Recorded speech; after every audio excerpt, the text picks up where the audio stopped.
Hi folks, Astronomy Live here.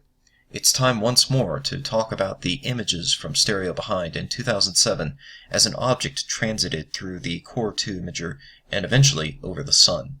Now I've covered this in previous videos, but Dr. Claudia Albers is making the claim once again that this is not the Moon, but is instead a brown dwarf captured by Stereo. So, as I've covered in previous videos, the position and size of the object match the expected position and size of the Moon from the perspective of Stereo Behind. And you can see this for yourself by taking the orbital elements of Stereo Behind and loading them into a simulation like ORSA. And that's what I've done here. And I've overlaid the images produced by ORSA on top of the original Stereo Behind images from the Stereo website. And you can see that the position and size of the object matches the expected position and size of the Moon at that time. It transits the Sun, and then it comes back out and goes out the right side of the screen. You can even directly calculate this, as I've done in a spreadsheet, which I've previously presented as well.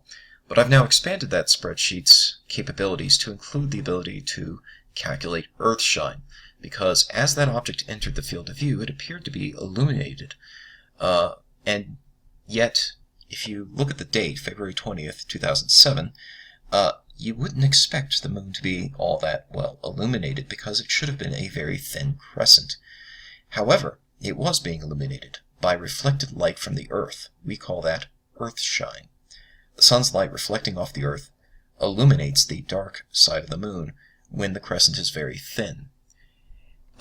As the Moon's phase starts to expand, from the perspective of the Moon, the Earth's phase starts to shrink, and so the Moon receives less and less light from the Earth, and that effect begins to fade out. However, early in the lunar cycle, you can see the Moon illuminated by Earthshine quite well, and that is definitely the case here in these stereo images. So let's get going and take a look here. This is a raw FITS file from the Stereo Behind Core 2 imager. And you can see the Moon here in the image. So in the top right corner of the screen, there's a box here that will show an expanded view of what I'm pointing at. And this image has been processed from the raw FITS file to bring out the details of the stars and the Moon itself, sacrificing the Sun's glare and creating sort of a strange effect there in the center of the image. But the point of this was to bring out the stars so that the image could be astrometrically solved.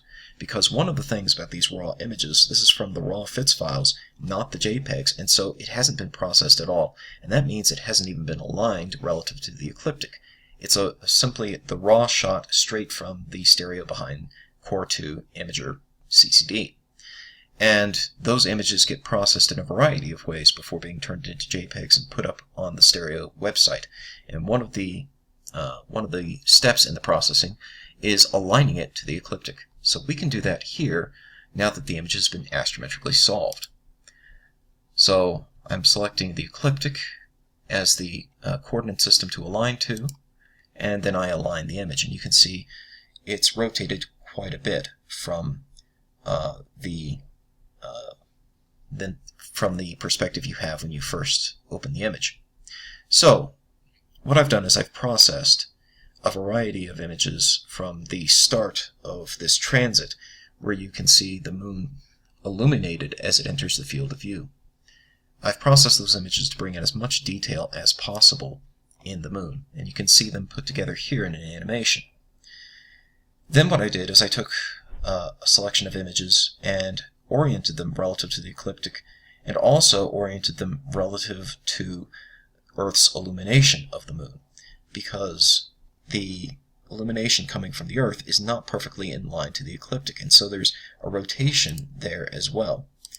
So if you look at the spreadsheet I've developed here for calculating all of this, you simply plug in the date, and it gives you the coordinates of the Moon in pixels, the Moon's radius in pixels, and the Earth's position in pixels, which you can see would be outside the 1024 by 1024 images.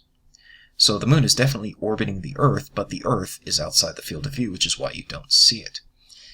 But you do see the Earth's illumination of the Moon via Earthshine. And according to these calculations, Earthshine at this point in time 4 hours, 2 minutes Universal Time on February 20th should have been illuminating the moon about 90%. But that illumination has a position angle of negative 11 degrees. So the images from the stereo behind spacecraft at that time are rotated clockwise, have to be rotated clockwise to achieve an alignment to the ecliptic. However, they have to be rotated back negative 11 degrees, or 11 degrees counterclockwise in this case, to position the moon so that it's vertical relative to Earth's illumination of it, and that's what I've done in order to render how much of the moon would have been expected to be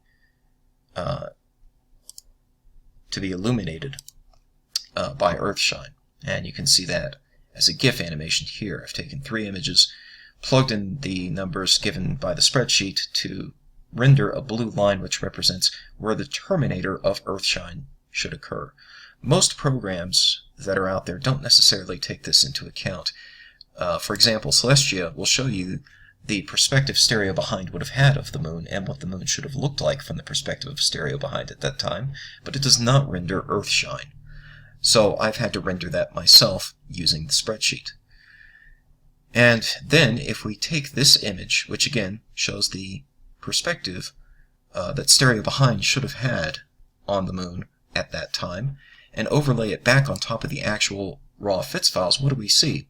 We see it's a perfect match for the surface features seen in those images. So it's definitely the moon. It has all the same surface features as the moon. It has the exact amount of illumination we would expect from Earthshine, and it's exactly where we would expect the moon to be. So by all accounts, it really is the moon, not a brown dwarf. Hope that answers your questions, but if you have any more questions about this event, please feel free to leave them in the comments below. Thanks for watching.